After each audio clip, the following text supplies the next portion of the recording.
Welcome back to the Full Force Fathers podcast, episode 87. Happy right off the bat, belated Veterans Day. We just had Veterans Day this past weekend. You and I both know a bunch of veterans, so we salute you. You keep us safe. You allow us to. It's because of you that we get to do this podcast on the weekly. So we thank you. It was also the Marine Corps birthday was this past weekend as well. 248 years for the Corps. They got great nicknames. Some of them are devil dogs, jarheads, you name them. But happy belated to the Marine Corps and happy belated Veterans Day to all those veterans out there. The girls dropped off a couple notes. The couple houses down, there's a Navy vet, 27-year Navy vet. The girls all wrote them handwritten notes and brought them down, which I thought was pretty cool. So happy belated. What's going on, Dave? How are you doing today? Hey, man, I'm doing great. And I'll be honest, I love to see that you're still celebrating Halloween here in mid-November. It's fantastic. Halloween? Yeah. You're rocking the Billy Madison look today. Oh, yeah, I got the Billy Madison hat. Is phenomenal. I can't get over the brim of that hat. And I just love that you're still channeling your inner Halloween child. It's great. I'm just a big kid, man. I'd love to be. Listen, I would love to have Billy Madison's life. Are you kidding me? Dad's the hotel heir, bunch of money. Only had to do 1 week in each grade. Dude, give me Billy Madison all day. I know, it's pretty awesome. I think it's one of probably his best movie. Yeah. No, dude. Best Adam Sandler movie, dude. That is tough. I mean, he's got three for me that go above and beyond. Happy Gilmore, and I love Big Daddy. Big Daddy, Happy Gilmore, Billy Madison, The Waterboy is a top 5 Adam Sandler movie for me. Definitely top 5. I don't know if it's top 3 for me, but it's definitely top 5. He's also got great movies. Not like it was kind of a cheesy rom-com, but I thought 50 First Dates was a great movie with Drew Barrymore. I really do think that's a good one. That's good. No, his big 3 for sure are Big Daddy, Billy Madison, and Happy Gilmore. Then I'd put Waterboy 4 because I love Bobby Boucher.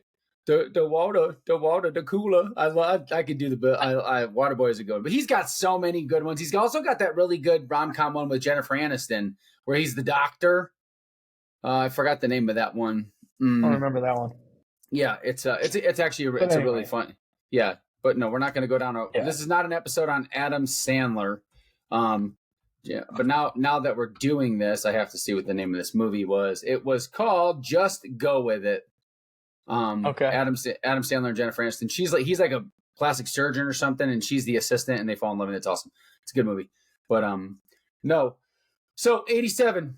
We're gonna let you take it because you put in the show notes for the numbers this week. You let me know where you want me to hop in, but you go take the numbers of 87. Sure. Yeah. So we're going to start with Hall of Famers in the NFL, the greatest of all time. And we got a lot of 87s who aren't in the Hall of Fame yet, but will certainly be there one day. So Willie Davis, Green Bay Packer in the 1960s, all NFL player 5 times. He was part of 5 NFL championships and 6 division titles with the Packers.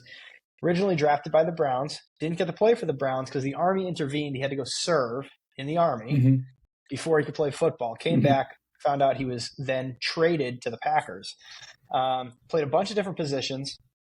He was supposed to be an offensive lineman, but the great Vince Lombardi wanted him to be a defensive lineman. He saw something in him, thought he could get after the quarterback, make some tackles, so moved him over to D-line.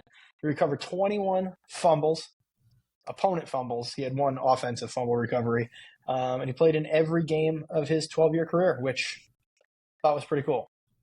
Nice. Yeah, for sure. Yeah, another all-timer, Claude Humphrey, all NFL first or second team 8 times. He had 122 career sacks, 2 interceptions, 1 fumble recovery for a touchdown, and 2 safeties. So another Hall of Famer wearing 87. Now, this is where it starts to get interesting because a lot of guys here are guys that we've seen play and are currently playing. So great Reggie Wayne, part of that Colts team with Peyton Manning.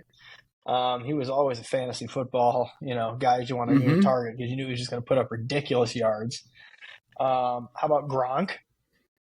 I mean, one of the best tight ends of all time. Gronk is, he's all Hall of Famer for sure.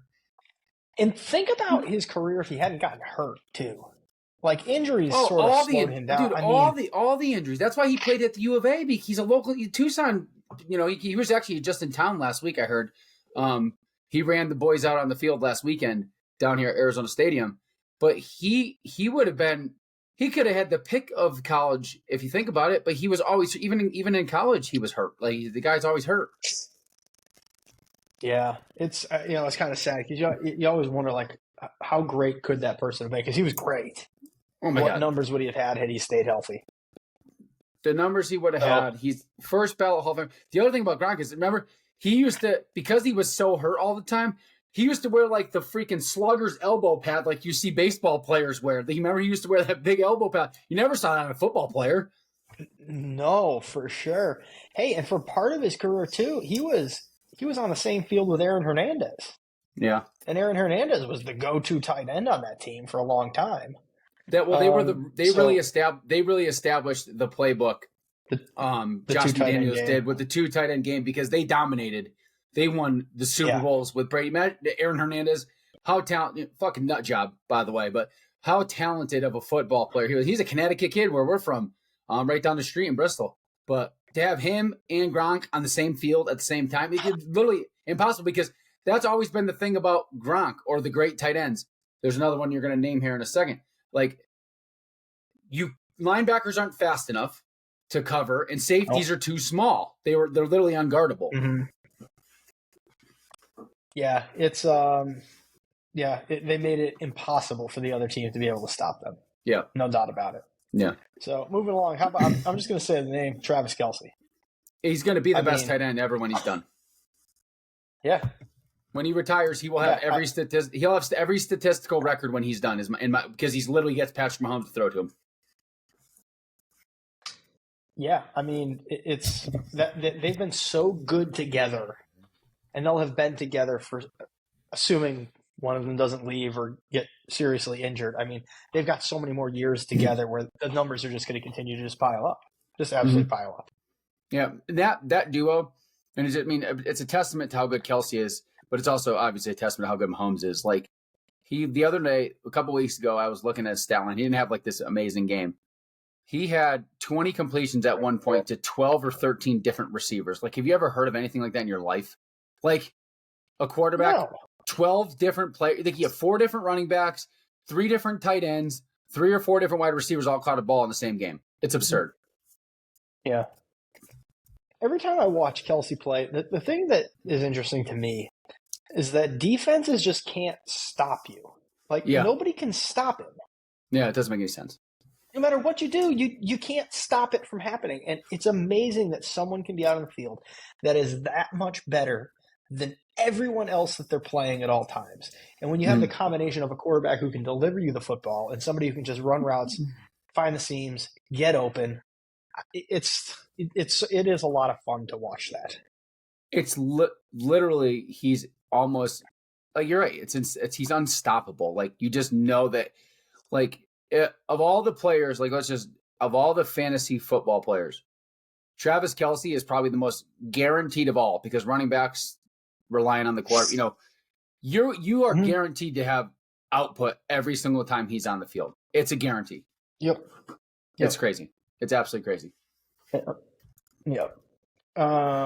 So one more for you. I put this in here for you. Dwight Clark. The catch. The catch. Go. That's all you need to know. That's all you need to know. There's nothing else to know. The catch. It's, in my opinion, I mean, there's a bunch of different famous football players, right? Like the Immaculate Reception, the Tyree catch on the helmet. The catch from Clark has to be the most watched, the most well-known. Historically, it's the greatest catch, I think, in NFL history. I mean, like I said, there's always going to be other ones that come and happen. You know what I mean? But that one, the catch, it's like the one that sticks out to everybody. Yep, for sure. Absolutely. So those are the NFL players. Am I missing anybody that's standing out to you that's like, oh, this is egregious? No? Okay, good. No. I'm going to let you take the next one because you are a resident hockey guy. So, oh my God. He's the greatest player of this generation. You could argue him and Ovechkin won, him too. no matter how you swing it. Sidney Crosby, Sid the Kid, he was dubbed the next great one behind Gretzky. Listen, he's got Stanley Cups, he's got all sorts of awards, he's got points. He right now currently, him and Ovechkin, Sidney Crosby actually has moved above Ovechkin. He is 15th all-time career points. Ovechkin is 16th. But that's like been the rivalry forever. Ovechkin finally did get over the hump and get a Stanley Cup, but that was one thing. Crosby's been to other ones. He got beat by the Red Wings, but he's got 3 Stanley Cups. Like I said, he's an all-timer. When he's probably said and done, he'll be I think he's the top 10 player of all time. I don't know if he gets up into that legendary top 5 status, because in that top 5, obviously Gretzky, and you got Jaromir Jagr, Messier, you got Gordie Howe. I mean, you got a lot of those guys up there that are just legendary. Instead, Sidney Crosby is going to be a first ballot Hall of Famer. But we wouldn't be doing our fans and our listeners any justice. Go ahead. So did you say how many points he had? I don't think I heard you say that. You just said he's 15th on the list. He's 15th all the time with 1,516 points. Okay, and he's played 19 seasons. Yeah, he's been around forever. Okay, cool. Wayne Gretzky's played in 20 seasons. Yeah. Oh, I already have these stats ready for you. I'll let you do it. Okay, go ahead. Okay. No, go ahead. So Sidney Crosby, and I have it up in front of me right now. He's played 1,202 career games. He has 1,516 points. Okay. Wayne Gretzky played only 285 more games. 285. He has 2,857 points. So if I'm doing the math, we have 2,857 minus 1,516. That gives you 1,341 point difference. If you divide that by 285 games, he would have to average 4.7 points per game over the next 285 games to tie Gretzky. It's outrageous. It's outrageous. It is just another statistic that puts Gretzky as the all-time athlete of ever, forever. The GOAT of anything is Wayne Gretzky. Yep. Dude, he only played in 285 more games, and he has 1,300 more points. It's absurd. Just think, we're only 12 more shows away from actually. Are we going to dedicate the whole show to Wayne Gretzky? I feel like we're doing. Well, the problem is there's some great defensive linemen that are 99, like Aaron Donald. But dude, it's the Wayne Gretzky episode. Great. Like I hate everything about, outside of the politeness, I hate everything about Canada. They're a communist country. I hate them. I hate everything about them besides the polite people. But you literally have the greatest athlete of all time. Is a Canadian of all fucking countries. A Canadian is the greatest athlete of all time. You're crazy. Yeah. It's just crazy. Yeah. But that's I like you did throw a little NASCAR action in here. Of course I did. How could I not put the great Buck Baker on the list? I mean, 26 victories with the 87 car, and he even won a championship driving the number 87 car. Buck Baker. Yeah, that is 26 career wins. That's impressive. I mean, that's all. Actually, think about it. Outside of like the main guys, right? Like Jimmy Johnson and Jeff Gordon and Waltrip and Petty and Earnhardt, like 26 wins. That's a great NASCAR career to win 26 times. I don't know how long he drove for, but think about it. If he drove for 15 years on the Winston Cup or whatever circuit it was back then, you're talking 2 wins a year. 1.5 wins a year. That's a pretty. I mean, that's good. He's got a championship. Good for him. Yeah, it is. He's 18th on the all-time list. So that's 18th. Not too bad that's 18th. Good. I had no idea. 26 wins gets you top 20 all-time NASCAR. Mm-hmm. Yep. That's impressive. That is impressive. But anyway, so any other numbers we're missing? Anybody other players? We're good. We're gonna move along here into our Bible verse. That's gonna do it. All right, let's go right to the Bible verse. It's coming from Proverbs. Proverbs 20. verse 7, and it reads, "A righteous man who walks in his integrity, blessed are his children after him." And then also, I'll read two versions. And then the NIV, "The righteous lead blameless lives. Blessed are their children after them." Like, dude, this is what we do at Full Force Fathers, man. We lead. We lead by example. We raise strong kids. But it all starts with the Father, right? We are righteous men. We lead blameless lives, right? We own it. We are the leader. And our children, our greatest gift to being a dad is right, is that we're dads, we're fathers, we have kids. Blessed are the children that come after us. It's pretty straightforward. That's what it is. We and you got any thoughts on that? Nope. You called it. So, but anyway, so today's episode, we got a bunch of little things. We got kind of like a little one of those. What is that? How do I want to say it? It's like a quick hitting episode. There's a bunch of like current stuff I want to talk about. We got some other stuff in the show later on that we're going to talk about, but I had to bring this up to you. And this is a curveball coming to Dave because I wanted to get Dave pissed off today for some reason. So this is a curveball. Dave has no idea besides what when I put student loans in the show notes, Dave's already, he's ready to kill. So I wanted to, I didn't give him the context of the note. I literally put in our notes, student loans. And student loans pertain to a lot of things right now because student loans last month became due again, right? So if anyone doesn't know that, if you have student loans, your forbearance, your delay, your forbearance, your delay, whatever you want to call it, is up. You owe the money. You took out the money, you need to pay it back, right? But anyway, so this is where I'm going to piss you off.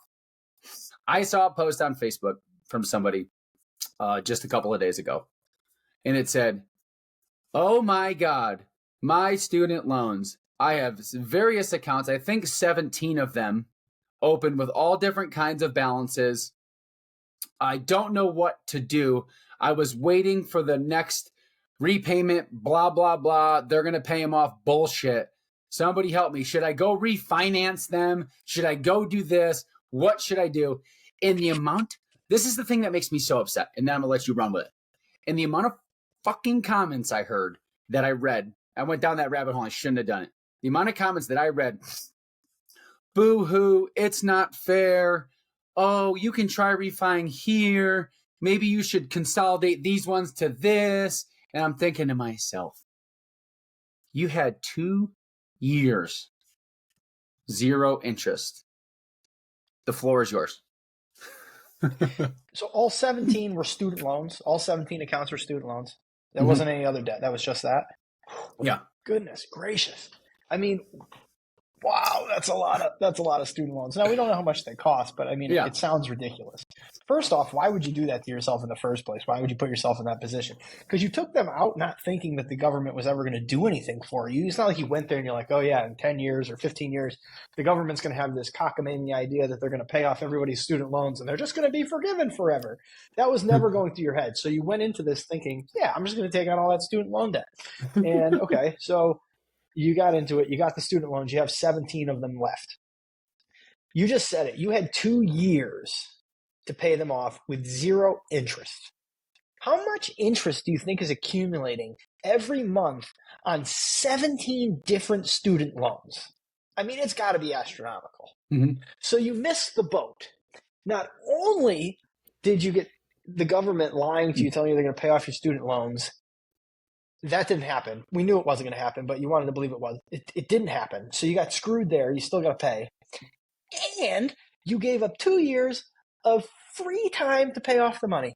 You could have just paid it off with no interest. So now you're going to get smoked with the interest on it still, where you could have just paid it off, or at least a good chunk of it off in the last 2 years. Think about if you had gotten 1 or 2 part-time jobs to go along with your full-time job. Who knows if they actually have a full-time job? They could just be sitting at home living in their basement of somebody else's house. We don't know. But assuming they have a full-time job, you could have gone out and you could have gotten at least 1, maybe 2 part-time jobs and paid those things off long gone in 2 years.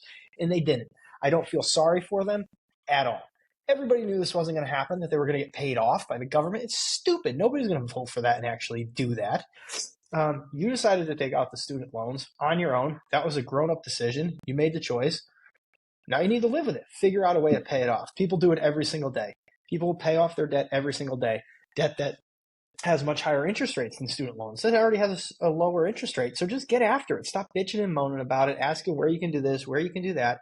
You can't refinance anything now because interest rates are through the freaking roof. So that's just a dumb question in general at this point in time. So yeah, I don't know what else to say about it, but other than I don't feel sorry for them at all. Yeah, no, it's so 24 months. Let's just do math. This is basic math. So what people don't realize is 24 months interest free. That means it was a true 0% interest. You were not getting charged. It was 0%. So if you just paid, let's just say $500 a month, right? That would be $12,000 of interest-free dollars you would have put towards your student loan debt. Even if you couldn't get them all paid off in those 2 years, you still would have chunked a decent chunk away interest-free for 2 years. And I will say, because I do see this on credit reports, a lot of people do have 17 accounts or 15 accounts or 12 accounts, because what happens is this one's got $500 in it. This one's got $1,800 in it. This one, and there's a couple that have 30 grand in them. But I will say about it is, of all those comments, every single one, there was one person out of all the comments, because people get triggered because everyone wants the government to save them. Only one person had common sense. They said, pay them off, snowball them, pay the first one off and go to the next one. Only one person of all those other comments, every single comment, no matter how many there was, they were pity party. Oh, try doing this trick, try doing that trick. And the other thing that really makes me angry, and this is the thing that pisses me off, because this administration just wants to give away free money and print more money and just raise taxes and kill the middle class. They literally, I probably shouldn't say this because a lot of people don't know this, but I'm going to say it anyways because it affects my work. Not only did you not have to pay interest free for 2 years, okay? If you choose to not pay, you have until next fall, end of September 2024, where if you don't pay, you don't get dinged. They will not report lates. They will not report derogatory credit. Your credit score won't be affected. So if you just say, I just can't do this, and you don't pay, you are literally getting another free pass for a full year. Now, granted, you're going to get charged interest, so it's a big time loss if you didn't do it. But you realistically, for another year, can say, I'm not going to pay him, because guess what? I'm not going to worry about it, because no one's going to do anything, because it's not going to affect my credit. It's not going to affect anything. But if you choose that route, just know you'll be very, very much fucked in a year from now if you decide to let another year's worth of interest just build up on them because you decided not to pay them. Here's one thing too. Like, you could be sitting there, had you had a lot of student loans, and been like, all right, I'm going to hold out in hopes that the government is going to pay off my student loans, right?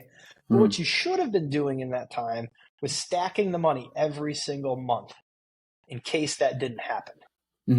Because then you could have had a huge sum of money that when they were about to hit, before the interest kicked back in, you dump that payment on it and it's gone. Yeah. Because we found out that the government wasn't going to pay them well before they kicked back in. So you could have stacked that money just like you would every single month, had it ready to go. Hey, and think about this. If the government didn't pay them off like they didn't, you could have dumped your money and knocked out your student loans. But if they had, think about the pile of money you'd have sitting there to be able to go do something else with.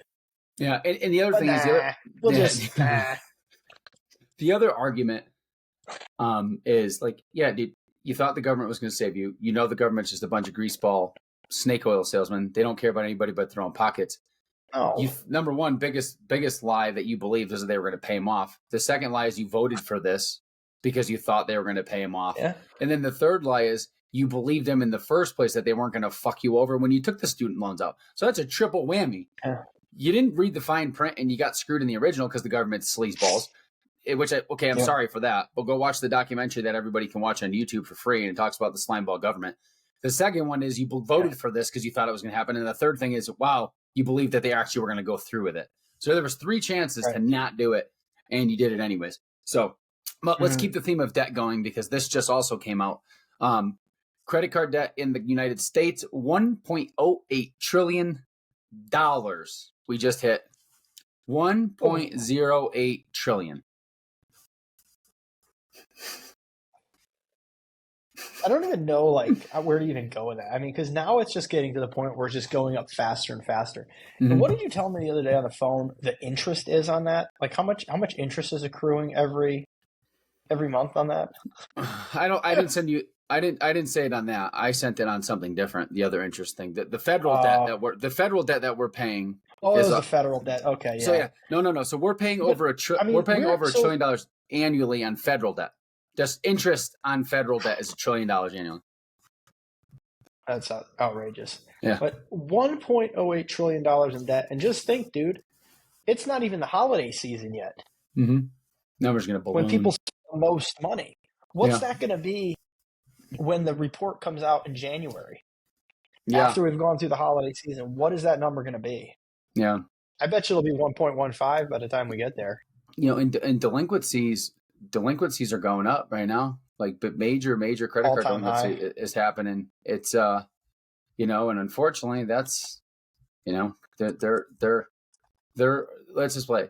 Credit card defaults are at an all-time high since '08 right now. And also used car defaults hit a 29-year high. So everyone that Yeah. said the recession ain't coming, you didn't want to fucking believe it. Don't shoot the messenger. Just remember, here's a tip for you. You can't rob Peter to pay Paul forever. Eventually it catches up to you. I just will say it again. If you're listening to this show and you have a credit card that has a balance, cut it up. Get rid of it. Stop using it. Find another way. Get a second job. Use your debit card. Just commit to stopping using it now. It's not getting any better. It's going to continue to get worse. It is. And your rewards points aren't going to save you. No. Well, speaking of rewards Reward points, points aren't going to do anything for you. speaking of rewards points in this debt riddled country that we live in, and the promotion of debt, you told me this article. Two things. I'm going to say this quick, and then I want you to tell me about the article that you sent me about the app.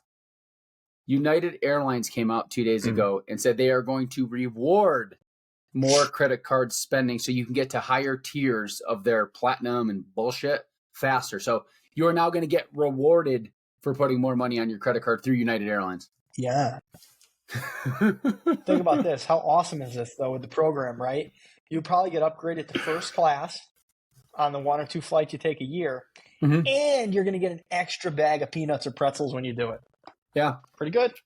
Don't forget your annual Rewarding fee. the high spenders, I think they said on their post. Yeah, the high spenders. Yeah, they're rewarding the high spenders. Cool. Yeah, Good, makes sense. good for you guys. Everybody knows millionaires are made on reward miles. It's great. It's great. I mean, what are we even doing? This is outrageous.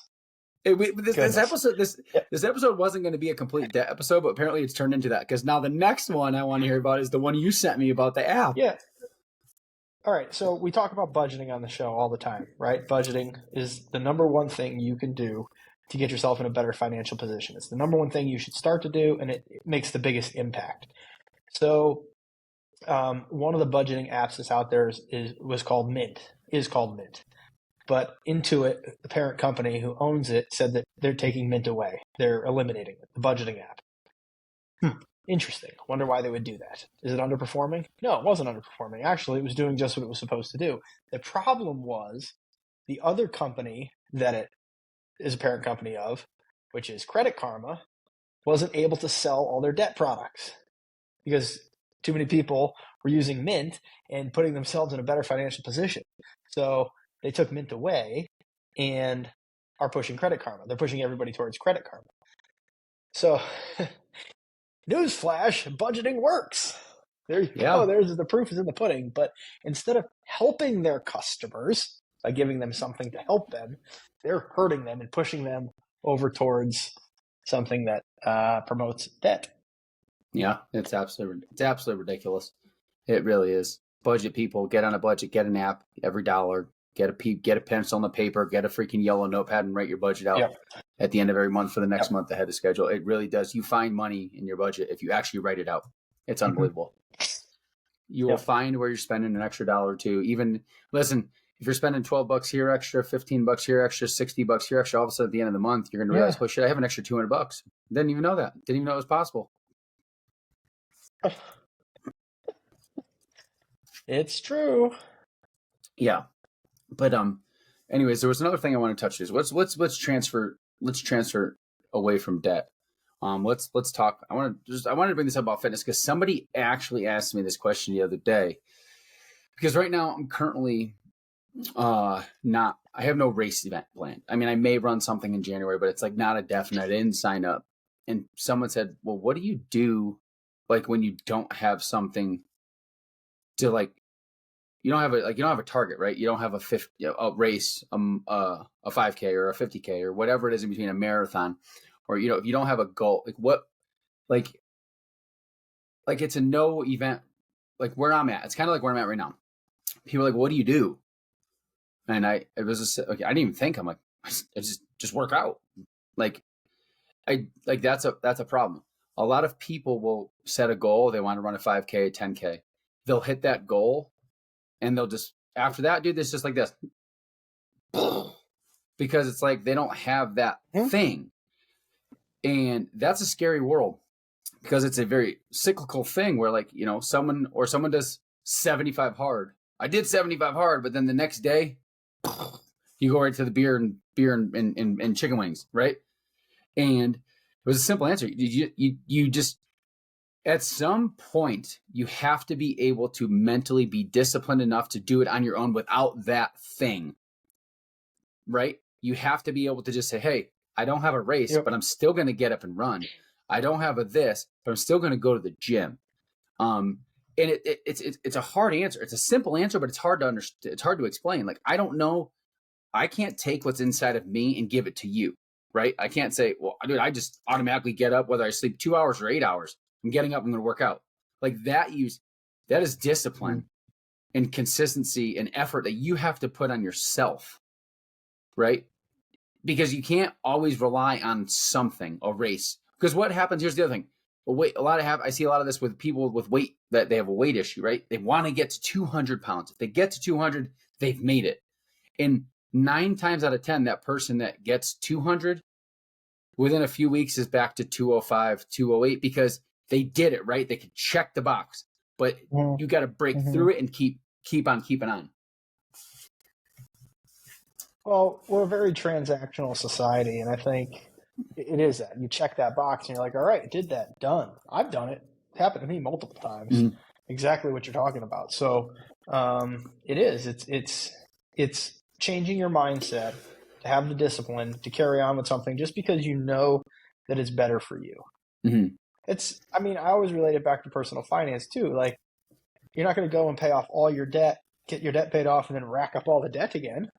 That would be stupid. Why would you do that? It's the same with fitness. The mindset has to be the same. So if you've got a goal of losing the weight, you lose the weight, you don't want to get to the weight and be like, all right, cool, lost the weight, now put it all back on again, because you're going to have the same path, but it's going to be more difficult the next time. You're going to be older. It's going to be harder to do those things as you start doing more things in your life. So if that's what you want to do, lose weight, then once you get there, you've got to just maintain at that point. You've got to continue with the things that got you to that point. If it's you want to run an ultra race, well, you get to the ultra race, you don't just stop running afterwards. You have to maintain some sort of level of cardiovascular skills to be able to, the next time you want to sign up for a race, not have to go through the initial training and the pain and the suck that comes with building and building and building to get to that point. So it's we've got to get out of that mindset of just checking a box, did that, and then I'm going to go focus on something completely different. I'm not even going to look at that anymore. I'm just going to focus over here now. This is the next shiny thing that I want to work on. Yeah, because it's impossible to always have something else. It's impossible. Like, I don't care how much I run and I enjoy running. It can't just be like, oh, I ran my 50-miler in September. Okay, I got a marathon in December. Oh, I got a half marathon in February. Oh, you can't do that. It just doesn't work that way. And that's where I would argue. The first time you and I both did 75 hard, that was the easiest time to do it because it was new, it was fresh, and then you got to there, and then what you do with it when you get to. And 75 hard is a perfect example. What do you do when you get to day 76? That's how you know for sure if you did it, you actually did it and you built the discipline and the skills. Because day 76 is a crossroads. You hit a fork in the road at day 76 when you do 75 hard. Are you going down the road less traveled, where you're going to stick with it? Or are you going to go down the easy street where you did it, you checked it, and you moved it? Because I tell you, running your first marathon training plan, or running your first ultra, or running your first 5K, or those are that's the easy part of it. That's the easiest part. Mm-hmm. The hardest part is what do you do? What do you do the next day? That's where the difference is. It is. It's so true. And it's the same about everything, dude. The first half marathon I signed up for was the training plan. I was so much more regimented in that training plan than I was the second time I did a half marathon. And it wasn't even close. So it is. It's because you did it. Finding that way. Yeah, it's because you did it. But we have to be able to change that mindset and dial up the discipline to make it so that it doesn't matter when it is. You're just always focused on it. Yep. Yeah. And like I said, that's why it's so hard to do. Like you said, you hit it before. It doesn't have to just be with fitness. I was posed it as a fitness question, but it's with your finances. It's with your relationships. It's with your, you name it. It could be anything. It could be your faith. It's with your faith. You don't go to church for a whole year and then on Christmas, everyone shows up to Christmas. That's a great example. All your holiday Catholics show up on all the holidays, Easter, all those holidays, right? Christmas. And then what do you do the next week? Do you go to Christmas Mass and dress up and go to a stock church? What do you do the following week? Do you go back to church? Yep. Or did you just go for Christmas? You check that box and now it's like, okay. Yep. Right? Check the religious box. New Year's fitness. Everybody signs up for the gym on New Year's Day. By February 1, everybody's gone. Yep. We as fathers have to lead by example. We have to be the standard. We have to be the example. So our spouses, so our coworkers, dude, people at my job probably hate me because I'm always so energized and so amped and so ready to rock and roll and so positive and so disciplined. People probably hate me for it. Right? We have to set the example for our kids. So they grow up and live that lifestyle, to not just hit a goal. Madison cross country this year, she got a PR. Guess what? Next week, you better be better. It's getting there and then staying there, maintaining there, and keep moving forward is the hardest part of any journey. But no doubt about it. One more topic I wanted to hit before we take off. I go book recommendation and we get out of here for this week. This week with Full Force Fathers, we had our first, I wouldn't say it's a collaboration, but we had another dad group, of, good fathers, good values at our core, reached out to me this past week. I want everyone to check them out on Instagram. They are at Black Bear Outfitters. Black is BLACC, Bear Outfitters. It is a group of former special ops guys, all good dudes, God-fearing men. They created an Instagram account, website, and they have a little store. They have a little shop, where they do some T-shirts and some stickers and some cool shit. But it is a faith-based men's group of, like I said, of like former operators and things like that. And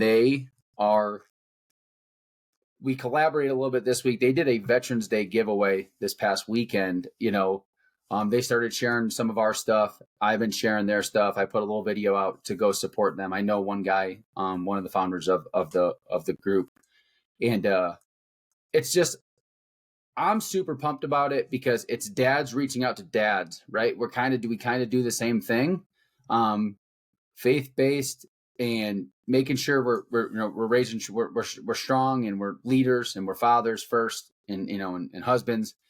And it was so cool that they reached out because, like I said, we did a little collaboration this week. I helped share some of their stuff to get their reach, because really, Full Force Fathers and Black Bear Outfitters, we have a lot of the same values, right? We're Full Force Fathers. That's what we are, right? We need to be there for each other, to help each other out and grow, and just spread the word of being just, a good guy, a good dad.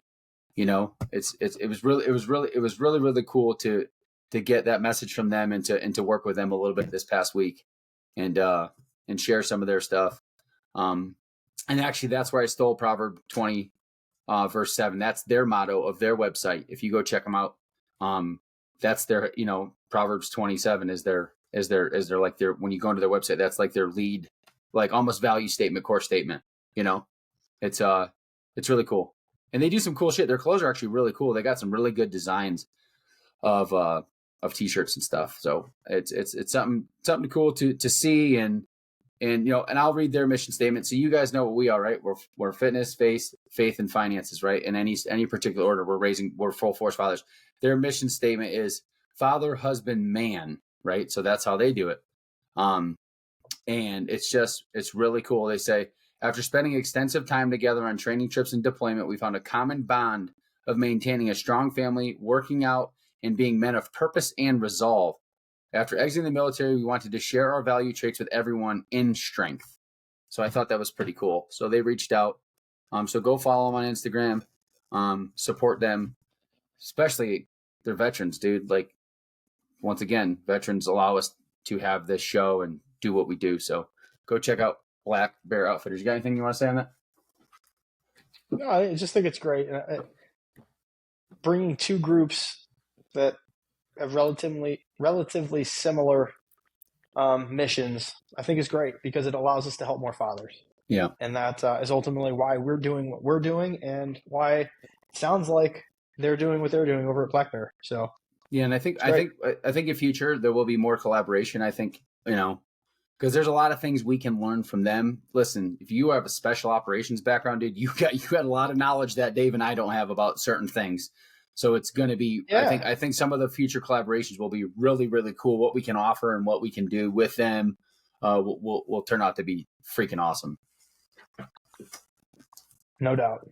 Yeah. So on to the book recommendation. I don't know if you read it or not. I just read it. Think and Grow Rich by Napoleon Hill. If you're a business owner, want to be a business owner, if you're looking for your purpose in life, if you really are lost and you don't know what you want to do with your life, go read this book, man. Napoleon Hill, I mean, it's phenomenal. He draws like a lot of his stories. He spent time with Carnegie and Thomas Edison, like the great inventors of the world, and spent a lot of years with them. A lot of years went into this book. And the coolest thing is the original copy is from 1937. And this rings true in 2023. That book's almost 100 years old. And it still rings true. Amazing. To this day. I mean, it's pretty wild that a book that's that old, the principles, and it's kind of crazy, right? It's so fitting. This book should have been last week's book recommendation because it's 86 years old, this book, and last week was episode 86. But that's neither here nor there. But this book is like nowadays still rings true about, going after what you want. And in 2023, you're like, there's no way there's anything. It's the same thing, man. Read the Bible. Why do we tell you to read the Bible all the time? The stories in the Bible, that book is thousands of years old, and it still correlates to 2023. Yep. Those are books that transcend time. Yeah. But so episode 87, Dave. Little preview next week. What are we talking about? We got I know you love to get into that holiday stuff. What do we got going on next? Because remember, we are only 10 days away from Thanksgiving. Yeah, we're real close to Thanksgiving. So next week we're going to talk. We're definitely going to talk Thanksgiving because it's the greatest holiday of the year. Let's just call it out there now. And we're going to talk Christmas. Christmas is coming. There's got to be a budget for Christmas. You got to do Christmas right. You don't need to necessarily show the world how great everything is in your life on social media. Maybe you just need to actually enjoy your life and the greatness of it without having to put it out there to everybody and spend a fortune doing it. So we're going to talk about those things. I can't wait. Awesome. I'm super pumped for next week. Guys, share the show for us, please. This is how we get our word out. Listen, that's how we connected with Black Bear Outfitters is just by word of mouth, man. Just posting stuff on Instagram, sharing the podcast every week. So please give us a review, subscribe, and Dave, take us home. Hey everybody, get out there, continue to live the full force life. Go follow Black Bear Outfitters, and we're going to see you next week.